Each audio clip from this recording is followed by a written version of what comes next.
It's your man, Deconverted here. How's it going? Okay, I'm going to listen to this and respond to it. This is from the 1 Minute Apologist. Hey, that reminds me. I made the 1 Minute Skeptic as kind of a response to the 1 Minute Apologist. And I haven't done anything with it in a while. But, if you want to do something, check the link in the description. And, that's a thing. Anyways. So let's listen to this, and I will respond to what they say. I skipped a bunch, and I'm going to be skipping around probably, and this will be a thing I do. So here we go. Atheists versus maybe your old guard atheists. Yeah. The new atheists are much more incendiary. They're like the fundamentalists, so to speak. Yeah. They're harshly antagonistic against belief in God. You don't. Oh, the new atheists. It's funny how wrong they keep getting the new atheists. And there's nothing new about the so-called new atheists. So that came about as a response to 9/11. I guess people kind of, even though we're not supposed to forget that, people forgot. Islam had, destroyed our two towers and another plane and part of the Pentagon and crashed a plane. A plane crashed because the passengers rebelled, and lives were destroyed because of religion. And so we said, okay, that's enough. That's enough of that. It's time to stay. We've got to say something about this, and that's how that started. Anyways. Don't hear as much about the new atheists today as you did several years ago. Right. I mean, it was absolutely the thing that everybody was talking about was the rise of the new atheism. Yep. And the four horsemen. It's quieted down a bit, but it certainly is still around to a. Well, after Hitchens sadly passed on from this mortal coil, I think that some of that went with him. Dawkins decided to focus more on science, I think, and Harris is still around, and there's others that are gaining traction, but the big names that you had at the start have quieted down to some extent, and that's kind of sad. Certain degree, but a true atheist is one who does not believe that God created this world that we live in. Right. They believe that we are basically functioning. We're dancing to the tune of our DNA. Right. As Richard Dawkins. All right, I love the true atheist. Wow, so just go right straight into the no true Scotsman there. A true atheist does X. No, you had it right earlier. Atheists just don't believe in God. It's really that simple. It's not that complicated. Why do apologists keep getting this wrong? It's so bizarre. It means either I don't believe in God or I think there is no God. Either that makes me an atheist. It's not that hard. Okay, so, but here's an idea. Since you're talking about how to talk to an atheist, which is, that's me right here. Here's an idea. Talk to an atheist instead of talking to each other. There's plenty of us around. I'll talk to you. I'll talk to both of you. What do you want to talk about? Well, religious stuff? Okay, great. What do you want to tell me? I probably have heard it before, but, you can talk to me about it, and I'll tell you why I don't care or believe in it. But it's really not that difficult. But first, why not just ask, what do you mean by atheist? If you're not sure, don't assert that you know what it is or that this is how to do it. If nothing else, at least go by the definition in some dictionaries out there. But don't assume that either. Just say, what do you mean by atheist? Because I want to understand you. And then listen to what the response is. Dawkins said. And so what that looks like is everything kind of popped into existence out of nothing, that we've evolved over a process of time, that when we popped into existence from nothing. No scientist that I know of has said that. None. Dawkins hasn't said that. Dawkins, yes, biological evolution, that's his thing, and is the thing of most biologists, I would dare say. The only scientists that have a problem with biological evolution are the creationists. That's it. And they're not very good scientists. In fact, they're failed scientists. That's why they're creationists. It's like they needed money. They went to the creationist places that gave them a job. And now they've got a pretty easy job writing articles and lying for money. Well, that's pretty sad, but it is what it is, Okay, so nobody says that we came from nothing. We don't know. And what you mean by we? Well, you mean the universe, because biological beings came from something, came from chemicals, ultimately, that either were, in the ocean or in some, liquid or maybe in some minerals and maybe a combination thereof. There's a lot of possibilities there, but nonetheless, chemicals ultimately, when combined together, could form amino acids, and then when those did other things, and then you get more and more complicated structures that eventually become a thing that we would call life, or something. Maybe we wouldn't even call it life at that point. Maybe it has to do some more stuff before we would call it life. But eventually, it becomes what we would call life, or it transitions into that. And nobody ever says it came from nowhere. We don't know. If you keep going backwards in time, you can say where the Earth came, how the Earth came about. You can say how the solar system came about, and you can keep going backwards, and eventually you run into I don't know. You've got the T1 point of the universe, expansion from the tiny dot that we think it might have been in to we don't know what happens before the T1 point. It's pure speculation at that moment. And no scientist anywhere has said that. So stop doing that. How about, and you're talking about how to talk about two atheists. Well, let's, straw man their position. That's a bad idea. How about this? Don't use logical fallacies. That's a good idea. How about asking, where do you think that everything came from, like the universe? And I'll be like, I don't know. That will be my answer. Somebody else might have a different answer. But ultimately, it's not a question for atheists per se. I think that's a question for scientists, asking where things came from. Now, philosophically, well, I guess you got, some philosophers out there that might have some philosophical musings on where it all came from or whatever. And if the atheist happens to be a philosopher as well, maybe then you could ask that question to that person. But if they're not, and you don't know, just say, what do you believe? What do you think? What's going on? How about that for an idea? We die. We just kind of go back into the ground, that there's no soul that transcends death. Atheists do have debate around, is there free will or not free will? Yep. Okay, on the soul, spirit, afterlife, any of that stuff. To be an atheist, you could believe in all of that. You could believe in a soul, a spirit, a ghost. You could believe in an afterlife.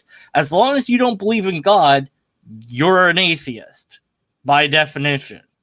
So I would dare say that the atheists that I've interacted with, at any rate, I don't think none of them that I can recall have expressed a belief in an afterlife or a soul or a spirit or anything of that nature. But that doesn't mean that every atheist is that way.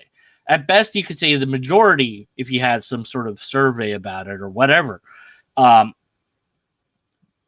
don't just assume that that's the case. Again, ask. But yes, I suppose you could say, broadly speaking, they probably don't believe in that. Okay, but you're not answering the how to have a conversation. First, let's just talk to the person. It's not that hard, by the way, to answer this question. It's so weird. The setup for this is so bizarre to me. I don't know. Anyways, so I don't believe in any afterlife or soul or spirit or whatever. I would love to be surprised to find out I'm that there is something, but I don't believe that there is. I don't know if there is or isn't. I have no idea. I hope to be surprised, but I'd rather be surprised than disappointed. But I guess that's the last thing that I'll do. So I'm not really focused on that. I think that Christianity, well, other religions too, but Christianity is very focused on death, because then you have this afterlife. So some have called it a death cult, and there is some merit to that you're so focused on the afterlife. It's like, what about here and now? That's what matters.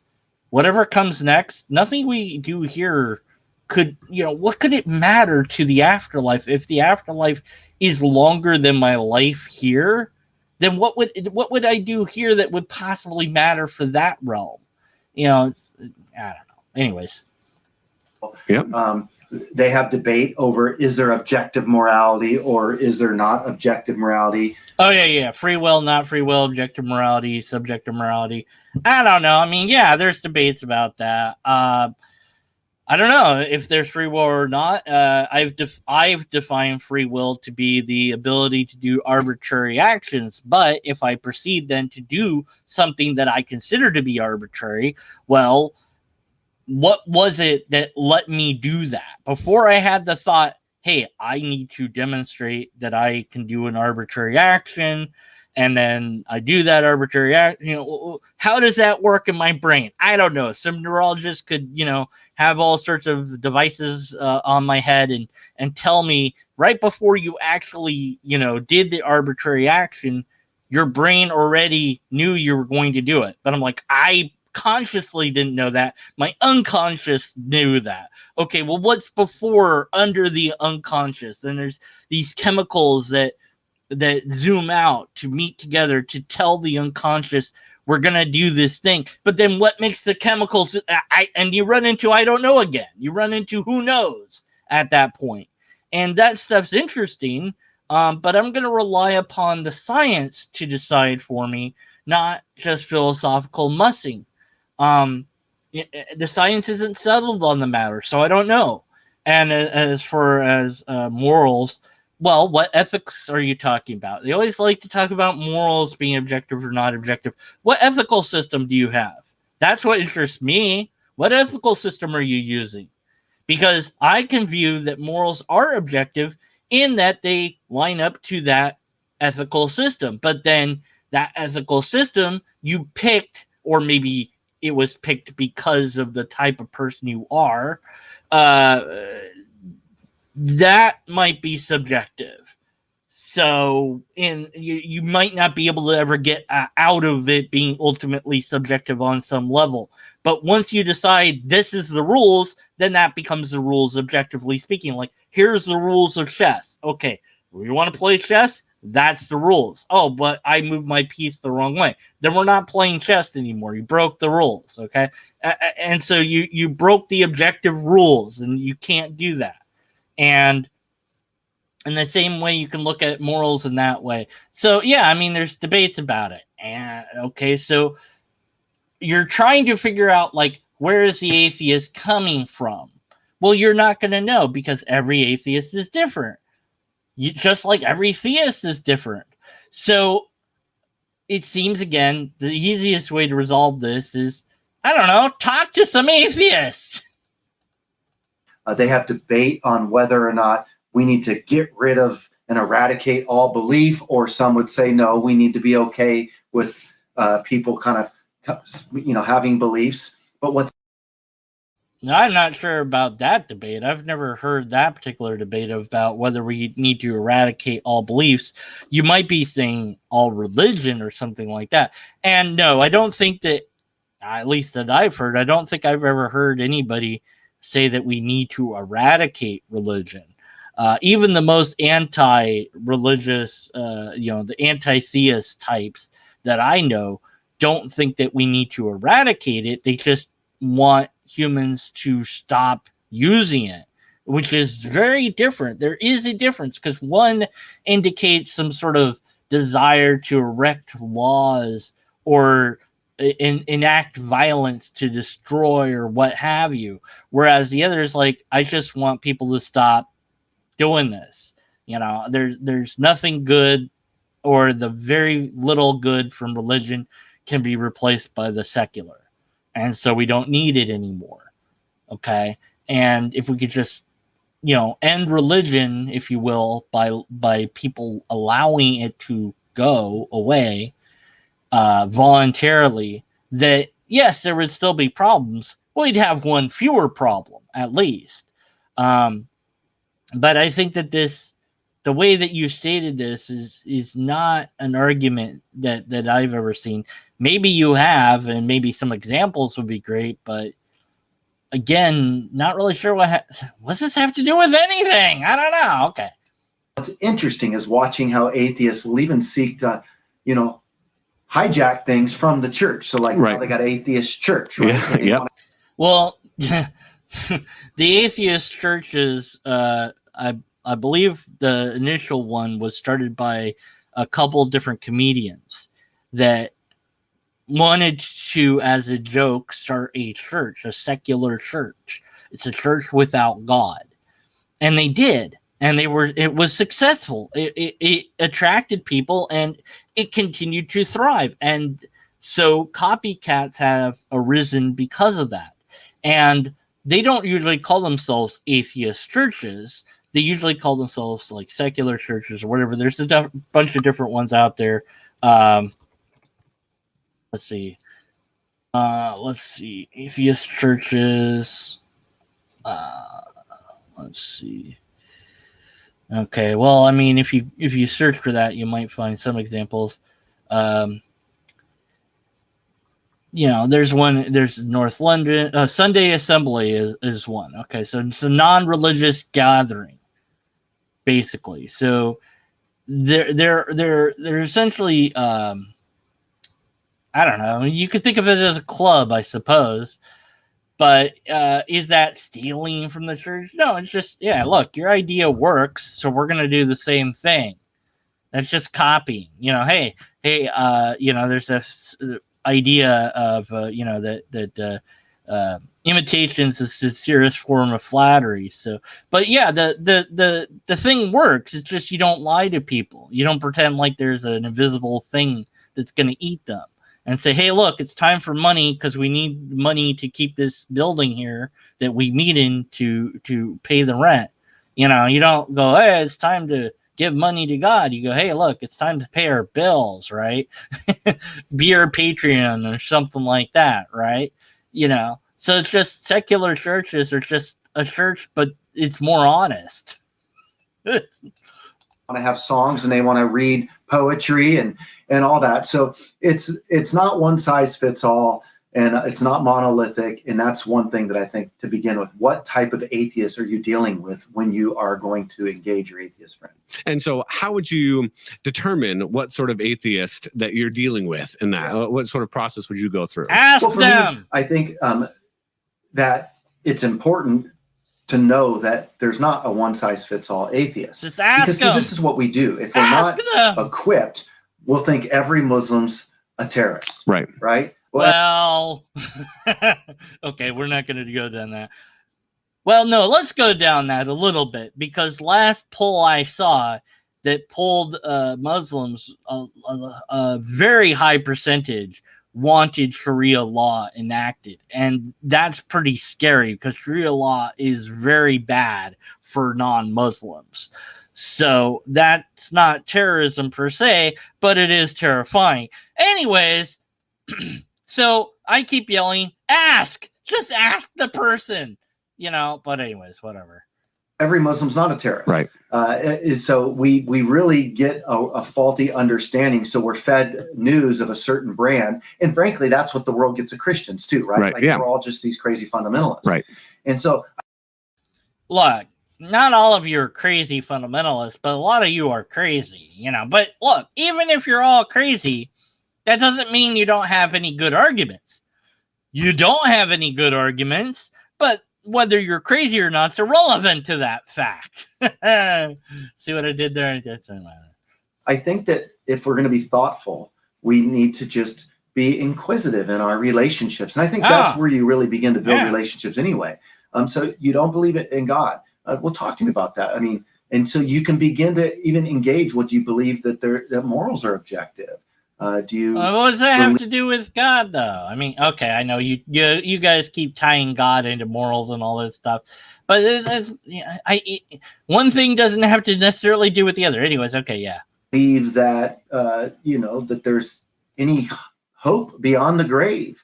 Because a lot of times, if they say, "Oh yeah, I believe that there is," well, you might find that there's atheists that are professed atheists. They don't even understand their own atheism. Right. Like there you go. There's that no true Scotsman again. I know yours ugly head. They don't even understand their own atheism. Yes, they do actually. They're the one that has the position, not you. You can't assign what is like. No, this is what it's to be. The only thing that you can truly say is that the wrong way to be an atheist would be to believe in God and declare yourself an atheist. Now, somebody could still do that, and I'd be like, yeah, well, natural language, screw it, whatever. What do you mean by atheist? Because I don't know. And in fact, there were and probably still are a few Christians that will call themselves atheists because the early Christians, the really early ones, were called atheists by non-Christians. So they'll be like, we're the real atheists. You're the fake atheist. And then it's like, what are you talking about? I've encountered those types every now and again. It's been a while since I've encountered one. But yeah. Let's see. Oh yeah. Secular fellowships, right. They have lack of dogma or doctrine, which is kind of the definition of atheism. Yeah, they don't have necessarily a dogma or doctrine in these secular types of churches that are around. And if they do, well, then obviously that could be a problem, because then you're just going to wind up having a different, you could have a non-secular church because you have Buddhist church. So there can still be a problem that you create by copying a formula. So you got to be careful about that. But at any rate. Oh, well, did you know that atheists don't have a soul? So I do think that there is, well, atheists have a soul. Atheism doesn't have a soul. Right. Yeah. Well, that's incoherent. No, no, theism doesn't have a soul either. It's not. What the fuck does that? Is that? I don't know. I guess that's supposed to be like an insult or something. I don't know. But yeah, I don't believe in a soul. Maybe I have one. I don't know. Do you have proof that I do? I mean, I don't know. I don't even know what you mean by soul necessarily. Anyways, whatever. So what we want to be able to do with our conversations is get them to help us to understand where they are at, and then we'll kind of know what we're up against. Yeah, I think one of the things that wow, that was hard, man. There you go. That's the end of the conversation right there. I mean, honestly, it wasn't that hard of a conversation. How do you talk to an atheist? You ask them questions, and then you listen to what they have to say. Whether you agree with it or it's not is immaterial. You set that aside, like with words. Like you go, okay, what is God? What do you mean by that? I don't know. I don't know what you mean by that. Right? Because I'm not going to assume anything. Even if you say, well, I'm a Christian, I'm not going to assume that I understand what you mean by God, though. Because I don't even want to assume that I think that I know what you mean by Christian either. So I'm going to ask questions. I want to know about it. But we're not really talking about, are we really talking about how to talk to people? Or is it you guys are talking about how to minister to people, how to find the thing that will, get them to come to your side? And I'll save you some time and trouble if that's really what you're talking about. You don't have it. No religion has the thing that, well, again, I have to rely on the atheists that I've encountered as the small sample data set that I have. Now, if you have a poll or something that shows, wider variety of atheists that have been asked the question, that's better data. But at any rate, that Oh goodness, what was it? I hate when my brain does that, don't you? They're at, and then we'll kind of know what we're up against. Yeah. Okay, yeah. Okay, so if you're trying to convert atheists, right?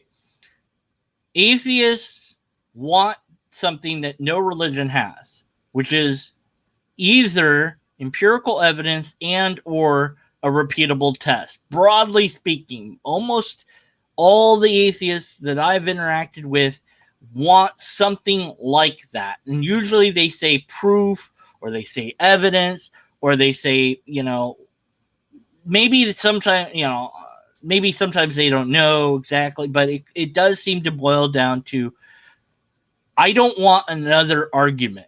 That's what they don't want. They don't want philosophy. Who cares philosophy? Shemosophy. I want something demonstrably demonstratable. And no religion, period, has that to offer regarding its claims. And the theist will fire back and say, but God isn't that type of thing. And you go, how do you know that? And then you're back to the philosophical musings, because they're talking about an abstract idea that they think exists outside of the mind, whereas I perceive the thing that's called God to exist only in the mind. And until it's proven otherwise, that seems to be the reasonable conclusion that I've drawn about God, having listened to plenty of apologists and theists and whatnot over time. Now, their version of God might be very different, but so far, none of those versions of God, or the afterlife, or souls, or demons, or angels, or devils, or any of that stuff has demonstrable proof of it. Not things that point to it, but of it. And many times when I've made this example, I would hold up something and say, like, here's an object. Let's just see if I can get my camera. I'm worried that if I plug in my camera, it's going to turn this off. I don't know if it does. Let's find out. Okay. Nope, Steam's still on. Okay, it's not. It hasn't killed me yet. Thank goodness for that. Let's turn on the camera because I want to make sure that. Oh, well, that's weird. Oh yeah, it's on that thing still. All right. Okay, let's get me bigger here. Whee! Okay, so here's this. Here's this thing. It's an octopus. It's been 3D printed. Still haven't gotten around to painting it. Okay, right. There you go. Here's a blue sheep from Minecraft. All right, you see it? It's a blue sheep from Minecraft. There. I made a claim. I have a blue sheep from Minecraft. Here it is. Now, typically, broadly speaking, most of the atheists that I've encountered, it doesn't mean all, it just means the one I've encountered, want that for God. Point to the thing that's God. That can't be done. Cannot be done. No religion can do it. You can't do it. It's not available to you to do. So you cannot provide the thing that would convince the majority of atheists that I know that God exists. Period. You don't have it.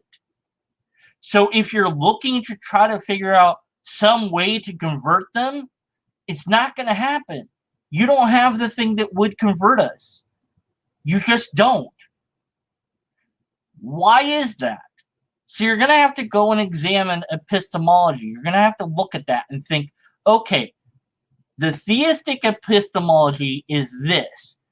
The non-theistic epistemology is this. Who's wrong? Whose epistemology is wrong? Can I use the same epistemology that I do for theism on everything else? If not, then maybe, just maybe, it's flawed. I can use repeatable tests and or empirical evidence for just about everything. Now, of course, the apologists will say, oh, not history, archaeology. So, yeah. Oh, well, but written history. Well, written history, we can deduce with some certainty whether or not it happened. But then we come to a problem when you're talking about history. If I read about George Washington cutting down a cherry tree, maybe that happened, maybe it didn't. I don't really have a reason to doubt that it did. So maybe I might believe that it really happened and it didn't really happen.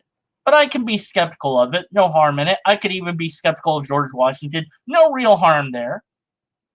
But then if it said, and then after chopping down the cherry tree, George Washington grabbed the cherry tree, ate it completely in one bite, and then flew into the air, I would say, yeah, that didn't happen. That part didn't happen. Maybe he did chop down the cherry tree, but he certainly didn't eat it and then go flying into the air. Why? Because that stuff doesn't happen. So the miracle claims made in writing are ones you must be skeptical of unless you have an example of a miracle. So you don't have an example of a miracle. Therefore, if something says, oh, but this miracle happened, you have to doubt it. That's it. Otherwise, all mythology becomes true. All mythology that claims this, that, and whatever weird thing happened. Because you can't say, oh, no. This one, in this historical writing, no, that's the real miracle that really happened, and all the other ones are fake. Then what's your methodology for that? And if you don't have a methodology for it, and you don't, then again, you're not going to convince the atheists, broadly speaking, at least the ones I know. Maybe somebody out there will be convinced. But if that's really what you're trying to do, then you're not really trying to have a conversation. You're trying to convert somebody. And if you're trying to get to know them just so that you can try to convert them, I think there's some dishonesty there. I don't try to deconvert anyone, not that I could anyways, or that I would want to. I just want people to learn and utilize logic. That's my thing. And wherever that takes you on your journey is great for me. Maybe that means you're going to keep believing in God or be in whatever, or be a skeptic, or I don't know what it's going to do to you. I have no idea. But at least you won't use the bad arguments that these guys keep using all the time, hopefully. Because once you learn and understand logic, you'll see that the arguments suck. And then you won't use them anymore. Okay.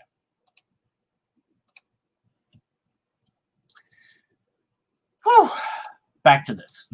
I think one of the things that I've seen be the biggest dividing line in a lot of atheist Christian conversations is kind of the way we know things. What we agree is evidence. So even something as historically reliable as the existence of Jesus as a itinerary.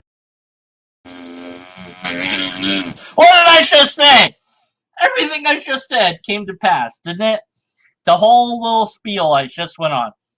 No, Jesus isn't a historical certainty. This is something that apologists for Christianity primarily love to tout out like it's a settled matter. And they go, oh, the few that disagree, well, they're on the fringe. Well, you consider them on the fringe. The rest probably don't care. But the thing is, it's not about whether the guy existed or not. He didn't need to exist, by the way, for the thing to get started. The problem is the Jesus in your Bible could not have existed. Period. End of story. How do I know that? Because those sort of supernatural things don't happen. How do I know that? Because there's no example of them happening. Well, that doesn't mean they didn't happen at some point. Yeah, sure, but I'm not going to believe that they did until I have proof that they're possible. I don't even have proof that they're possible yet. So there's two separate Jesuses. There's the Jesus that's a mundane mortal man who said some stuff and then died, and that's the end of his story, who then got legends built around him. Maybe that guy existed, but that's not the guy that you care about. That's not the guy that you guys want to promote. So it doesn't matter whether the mundane Jesus existed or not. What matters to you guys is whether or not the supernatural Jesus existed. And there's no way historically to show that a supernatural thing existed, period, end of story. Anyways. Itinerant preacher 2,000 years ago. There are a small group of people, but that number is growing, that's called Jesus mythicists, that don't even give any kind of weight or credence to the historical data out there. Because there is no historical data out there. That's another point that apologists love to try to harp on. Look, there's so much historical data that proves Jesus existed. No, there isn't. Not even a little. You know what you've got? You've got the Bible. You've got all the different mentions of Jesus throughout the Gospels. And that's it. Then later on, way later on, I think 40, 50 years or so, doesn't have to be that much later in my book to matter, but the later it is, the more of a problem it is. You've got people that mention that there's people that believe in Jesus. That's not a mention of Jesus. That's a mention of people that believe in this stuff. So none of the contemporary historians, political writers, none of the people that could have written about Jesus' activities that would have noticed him said anything during, before, after. None of them. They were completely and utterly silent. The only mentions of Jesus are from the Bible. That is circular argumentation. How do we know the historical Jesus existed? The Bible says that the historical Jesus existed. Therefore, the historical Jesus existed. How do you prove the Bible's true? Well, look at the historical Jesus. No, that's in the Bible. It just keeps going and going. Yeah, you would think that the Romans that were theists would have said something about Jesus. Maybe the Pharisees would have said something. Yeah, nobody says anything. And of course, the whole crucifixion of Jesus couldn't have happened the way it was written anyways. And of course, there's no Jesus timeline that can be established. So you guys haven't established a coherent timeline for Jesus, let alone shown that Jesus is a historical figure. You can't. It can't be done. It's impossible to do it. Nobody has done it yet. So go ahead and do it. I mean, you won't be able to, because we know since there are historical figures mentioned, you can try to place Jesus's existence on a timeline. Good luck with it. It's not going to work out well for you, but good luck trying. Anyways, there should be a growing mythicist. In fact, we shouldn't even call it. It's just, Jesus didn't exist. And so what? You don't need the Jesus to start the thing. That's the other problem. Because you had the Gnostics that were having all these revelations of different things at that time. And maybe that's where Christianity started. It's just, maybe Paul started Christianity by just saying that he saw Jesus. Who knows? I don't know. I wasn't there. But if you went back in time to that place and you were looking for Jesus, you probably wouldn't find him. Or if you did find him, it'd be like, a couple of followers at, a very small group of people. It wouldn't be the huge crowd of people that we're told about. So how did Christianity suddenly blossom? Well, it became eventually the de facto religion of Rome. And then it exploded after that. So there you go. But anyways, there's nothing that shows that Jesus existed that other than the Bible. So there is no data to speak about. Continue, please. With somebody like that's saying, I don't even think that Jesus ever existed as a person, let alone rose from the dead or is God at all. Where would you start with some of those questions? Yeah, I mean, I'm thankful that isn't some massive movement. I mean, Richard Carrier was kind of, carrying the torch on that, and he's kind of become a bit irrelevant in the last few years. I do think that's a high price tag. I want people to understand the price tag of something. Mm-hmm. Do you understand, if you're going to dismiss the existence of Jesus, if you're going to treat history in the way that you have arrived at this conclusion by deconstructing it to the point that he never existed, are you willing to do that with all history? Mm-hmm. If not, why not? What kind of history are you willing to trust?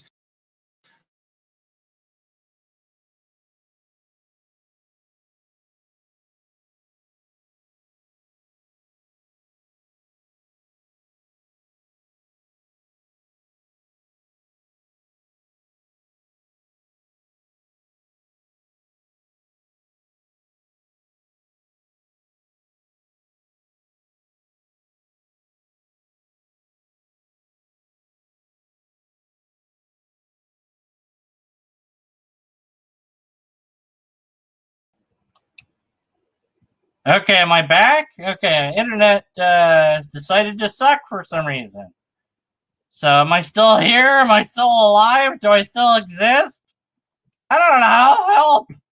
Help! Let's see. Yeah, okay, I'm still alive. All right, great. Okay, where were we? Okay. Are you going to treat all history this way? Yes, I treat all history exactly the same. And that is the same methodology used for every single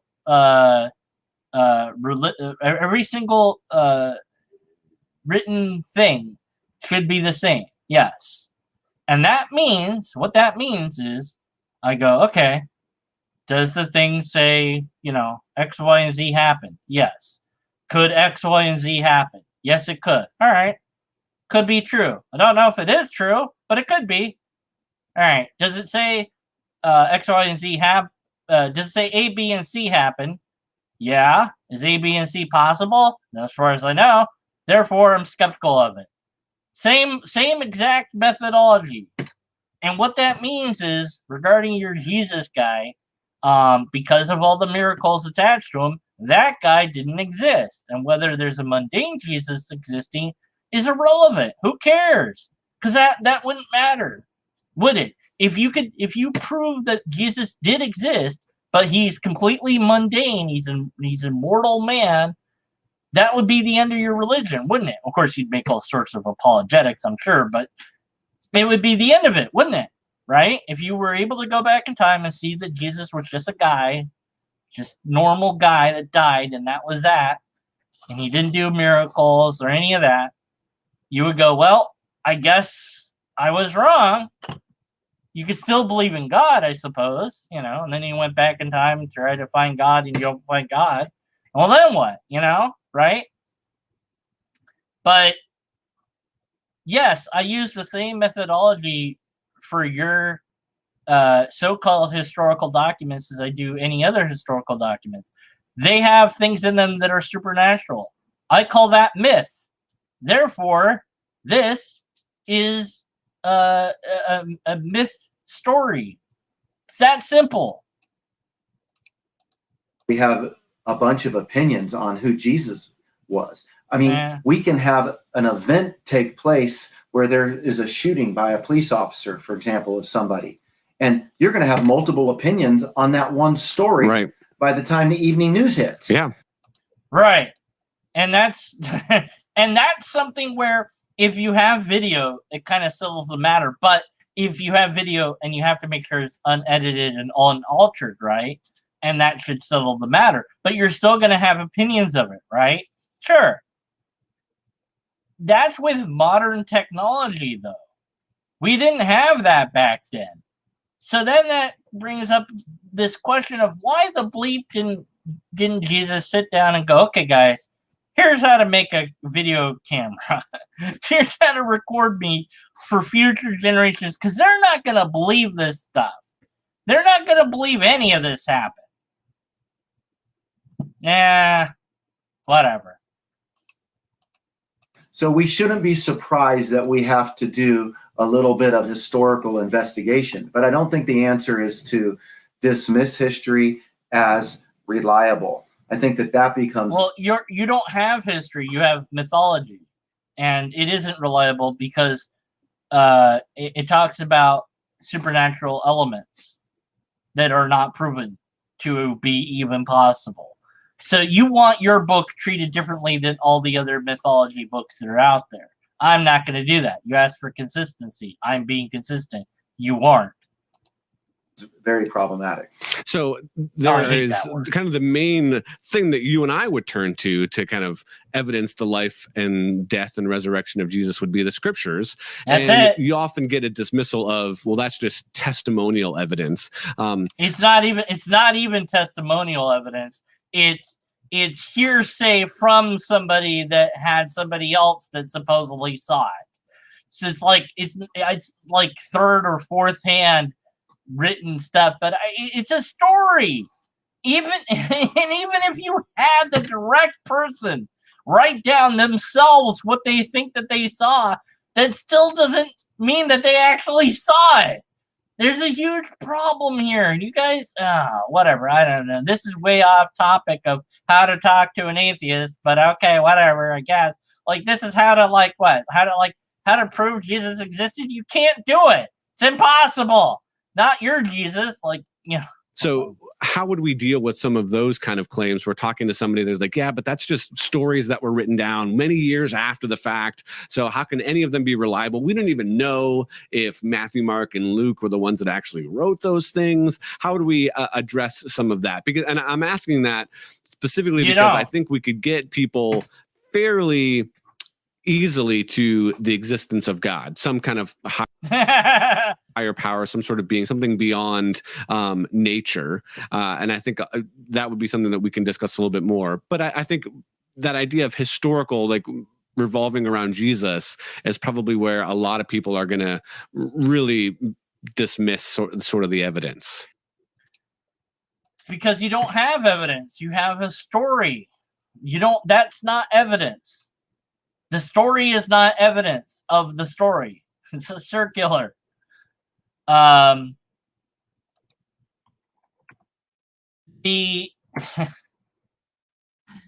man. So you don't know who wrote Matthew, Mark, Luke, and Paul. That's a problem too. We don't know who wrote them.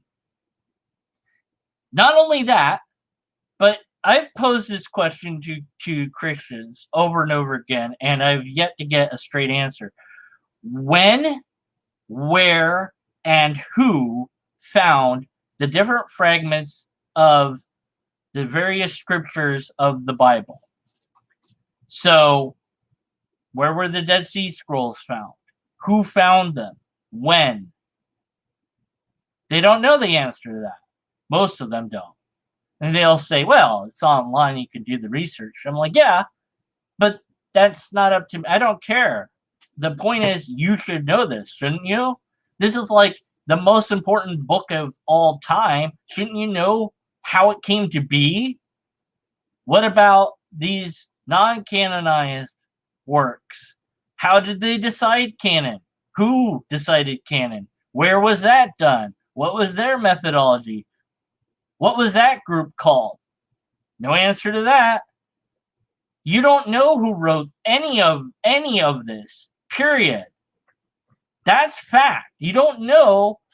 They're labeled as Matthew, Mark, Luke, John, etc. But that's not necessarily who wrote them. Now, of course, you say, well, Paul's letters, at least he wrote these letters to the churches. Really? Do you have the records? No. Do those churches have the records? Well, there's a problem because plenty of churches like to claim that they're the church that Paul wrote to. So, do they have records? Well, they do, but they just won't let anyone see them. Oh, okay. The same sort of thing with lots of churches in and around where Jesus supposedly walked will say that they have different disciples buried under their church. You can go and look at the graves, but you can't dig them up. Like, how do you know? But it's a tourist destination, so they have every motive to lie and make money off of those lies. So you have another problem on top of all the other problems you already have. But if you're going to talk about history, first and foremost, be honest. Yeah, this is how to not just talk to an atheist, but how to talk to anyone. Is be honest, first and foremost. You don't know who wrote the Bible. You don't know who wrote any part of the Bible, period. Nobody does. It's speculation. You don't even know where it was found or who found it, what group found it, and when. You don't even know that. Why not? Why don't you know that? Well, it's not important for salvation, right? So you can be intellectually lazy, and then you're going to be also a liar and say, oh, yeah, we know who wrote this. No, you don't. That's not what, none of the people that actually study this stuff that are the so-called scholars, they all admit, no, that you've got Q theory, you've got all these different things that they'll talk about, and you can really get into the weeds with all of that. But that's the thing, is that's the honest part of it, that they're looking at this as an actual historical writing, not that it's historic because it's old, okay, not that it actually happened. And they're admitting, we don't know who wrote it. We know that this is a copy of a copy. They know that. What happened to the originals? Oh, well, they're gone. Well, why? Well, there was a tradition of burning the original after you copied it. So you would copy the thing fully, and then you would burn the original. Well, that's just a wonderful way to keep track of stuff, isn't it? But it might have also decayed due to time, or maybe it's somewhere, buried under something that we haven't found yet. That's possible. So one day maybe we'll dig up the fragment of paper that says, just kidding, everybody, we lied, it was all a joke, haha, and then what? Or it's just like once upon a time, But then they'd just be like, well, time to burn that, What archaeology do you have that shows that any of these events actually happened?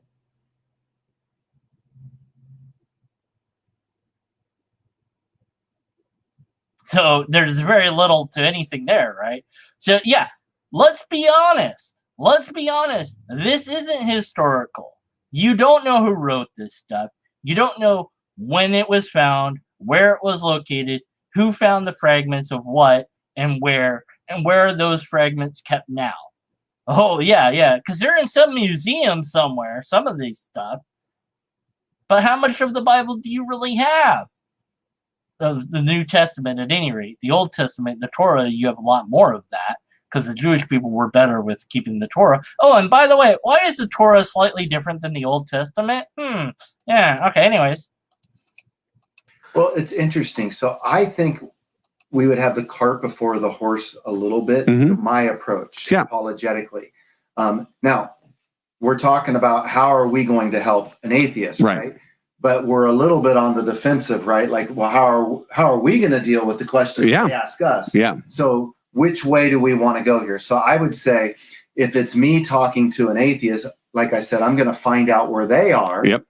And then I'm going to begin to address things. And typically, if they start putting me on the defensive about Jesus, I'm ready to talk about that. But I'm not in a hurry to talk about Jesus. Now, that could sound sacrilegious to some.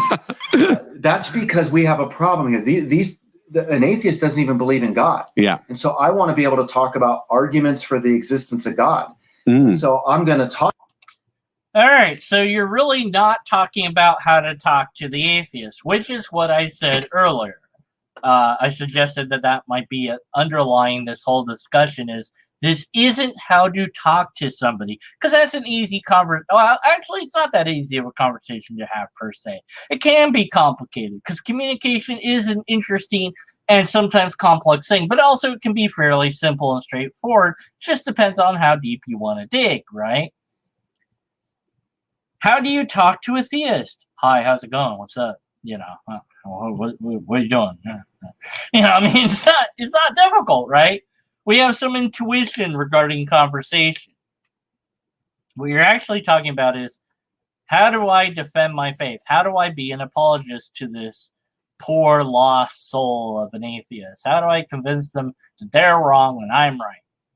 Well, you can't, because you don't have the things that they want. And you won't admit that you don't have those things. And you don't seem to see that it's a problem. So it's very weird. It's really weird. The apologist is for other believers. They're not there to convince the other side. They pretend that's why they're there, but that's not why they're there. That they're there to keep the believers believing and feeling good about belief and feeling like there's an intellectual argument to be had.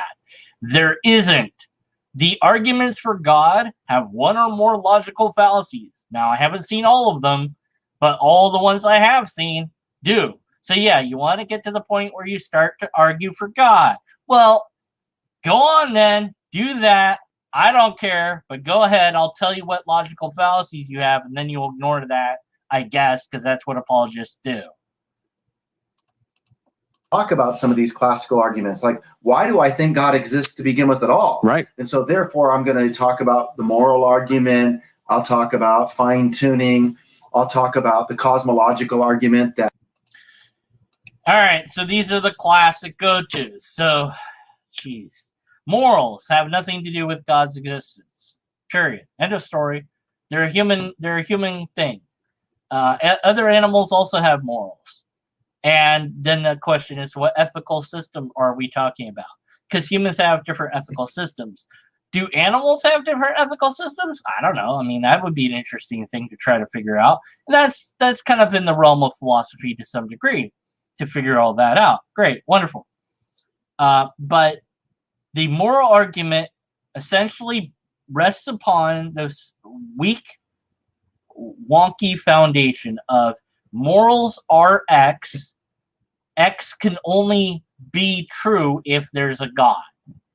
So morals are objective. That can only be true if there's a God.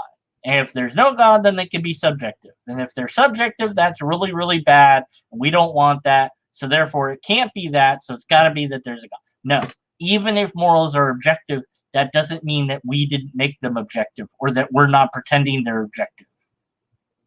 We could just declare that the morals are objective, but it doesn't matter because you're not talking about ethics. So what ethical system are you referring to when you want to make your moral argument? The only ethical system that you could be hopefully possibly referring to would be divine command theory, DCT. That's your ethical system. It's not mine, though. So you can sit there and go, well, if morals are objective, then God exists. And I go, nope. Because there's no association causation there. There's nothing to link one to the other. Well, but them being objective means there has to be a thing that makes them objective. Yeah, humans. Well, no. It has to be greater than humans. No, it doesn't. Why do you say that? Well, because it just has to be. No. So that argument doesn't work. There's many fallacies in it. Anyway, with the fine-tuning. Life was fine-tuned for the universe, not the other way around. The universe was around, 13 billion years, right? And the Earth is, 4.54 billion years? So you do some math there. 13 minus 4, 13, 12, 11, 10, 9. So for 9 billion years, the universe just did fine without life. And then the Earth slowly formed. And then the Earth also did fine without life on it for quite some time until a whole bunch of other things happened. And then finally life began to form. The universe was so well tuned for life that it took billions of years for life to arrive. No, life is tuned for the universe, not the other way around. But you don't have any universe simulation to show that if it was different, then life would be completely impossible. You don't have that, not that I'm aware of. You only have this one universe, and fine-tuning isn't what you think it is. As typical, you're taking from scientists what they have said about these variables, and you run with it, and you put it backwards, and you ignore the weak anthropic principle, and you go, well, how do I explain life? Well, the universe is fine-tuned for life. Okay, so it must be that the universe is fine-tuned by a tuner, and that's God. No, at best it would be the universe is not fine-tuned for life. Life is fine-tuned for the universe. But even if it was, that doesn't mean anything. It's just like, oh, okay, that's the way it is. And why isn't there more life then? That would be a question like, why were we not in space? Why isn't there ample life in space then? Well, because the universe isn't built for that sort of life. Well, why not? If you're going to fine-tune a universe for life, why not fine-tune it for life everywhere? Not just on one tiny speck of dust in a sea of other specks of dust. Why do it this way instead of a different way? But then it gets back to, why even bother doing any of that? Just do a universe where everyone knows that you exist, if what you want is for everyone to know that you exist. So the fine-tuning also fails. Cosmological arguments, again, they all fail, usually because they misconstrued science and they misconstrued how to use deductive reasoning. The problem with deductive reasoning in regards to cosmology is, as you get closer to the T1 point, which is the start of time, physics begins to break down. So cause and effect might not even be a thing in that point. Now, I'm not saying that that's the way it is. I don't know what it would be like when it's a gajillion degrees. When there's only a couple of molecules flying around, or even possible. In fact, there's atoms. There's not molecules, because it's too damn hot for molecules. There's only atoms flying around. I don't know what that kind of universe is like. I have no idea, and neither do you. So deductive reasoning can't get you past that point, because you don't know that deductive reasoning would even be valid anymore under those conditions. You don't know that that something follows from something else. So you have no idea that it would work. And then all you do is jump from, well, everything has to have a cause, therefore there's a thing that was caused but wasn't caused by anything else, so special pleading. That's it. That's all you've got. None of these arguments work. They all have one or more logical fallacies. And we're tired. Well, I mean, I should say we, because I can't speak for anyone but myself. I'm tired of the bad arguments. I'm tired of them. I'll keep covering them and pointing out their flaws, but I'm tired of them. This is the same old stuff. At least come up with a new argument. But don't do that. Just admit that there's no evidence. And then why? Why is there no evidence? In fact, there's better arguments to be made once you admit that there's no evidence. Well, of course there's no evidence, because God wants you to have faith in it. And so, therefore, if there is evidence for God, then God can't exist. So the only real God is the one that has no evidence of it at all, because it wants faith, and that's the God of the Bible. There you go. There's a decent argument. Okay, it needs work, but at least it's something. Go with that. I'll find the fallacies in it, but you know, at least it's something different. Anyways, what else? Back to this. Almost done. I've been here an hour. Let's do a little bit more, and then I'll be done. That, you know, everything that begins to exist has a cause. The universe began to exist, therefore the universe has a cause. Yep. And I think by getting into that, if we can talk now, okay, well, God exists. Has God revealed himself? Yeah. No, it hasn't. Also, but before you do any of that, none of that matters. None of that matters. Here's why. What the bleep is God? What is it? What is it? That should be a simple question for you to answer. What is a God? What sort of things must a thing have to be a God? And why must it have those things? If I suddenly acquire these attributes, does that make me God? What is God? Answer that question. It's extremely complicated. That's the part of the igtheist that's in my little title here. So many people have so many different ideas of what God is that I don't know which one of those is true, and I don't think any are. I think that when you say the word God, you're referring to a concept that exists inside of the mind of humans. This is an abstract object. It is similar to the number 3, or musical notes, or letters, or words for that matter, or universal ideas like house. Like, try to picture a house in your head. Okay, well, you probably pictured a house, if you can do that. Some people can't. But what you did is you didn't picture a house, you pictured a particular type of house. Because that's just how brains are. If I say triangle, picture a triangle. You can't do it because a triangle is a universal. It's a concept. You can only picture a particular type of triangle.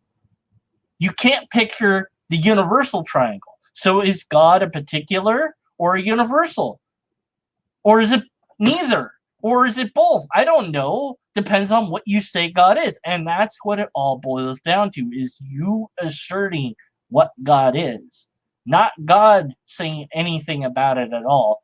Just humans saying stuff about God. That's it.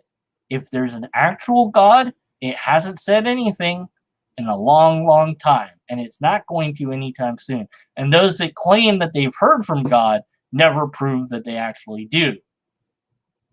So there's a few problems to overcome.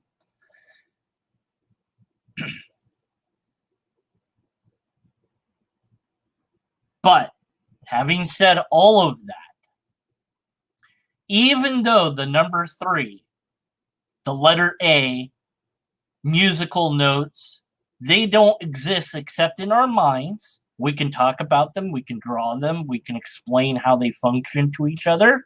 Even though those things really truly only exist in our mind, that doesn't make them useless. There's still a utility to them. There's still something that we can do with them. But there are some people that believe that the number 3 or other numbers actually exist in some weird way, and I don't understand that, but okay. I don't think that there's that many people that believe that letters actually exist in that way. Hopefully, maybe there's somebody. But let's just say that that's the case, that nobody believes that letters actually exist. It's a safer bet than the numbers at any rate. It doesn't make it useless. It just means we've accepted that it's an idea that we hold in our head. But we've also admitted that that's all it is. We're not pretending it's more. It's still useful. So can we do that with God, whatever you think God is? And I don't know the answer to that, because that will depend upon the sort of brain that the person has.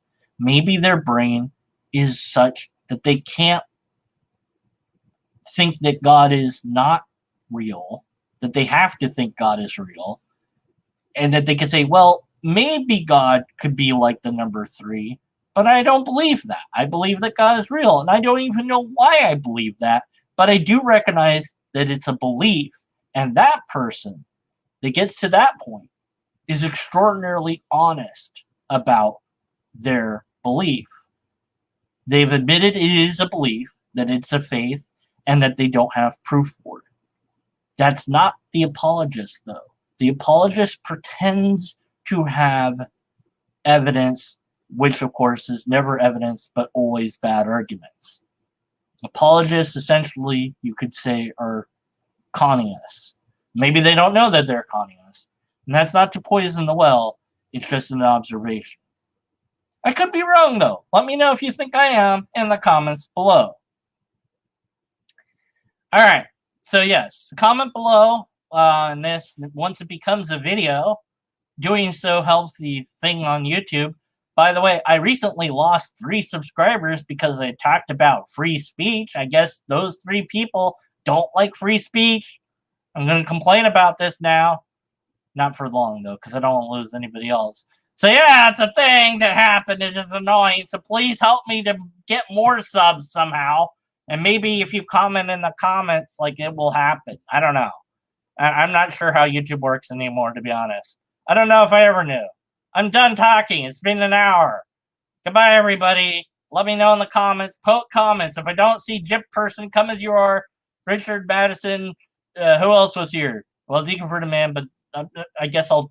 Yeah. So if none of you post in the comments, then the lobsters will come for you. I don't know what that means.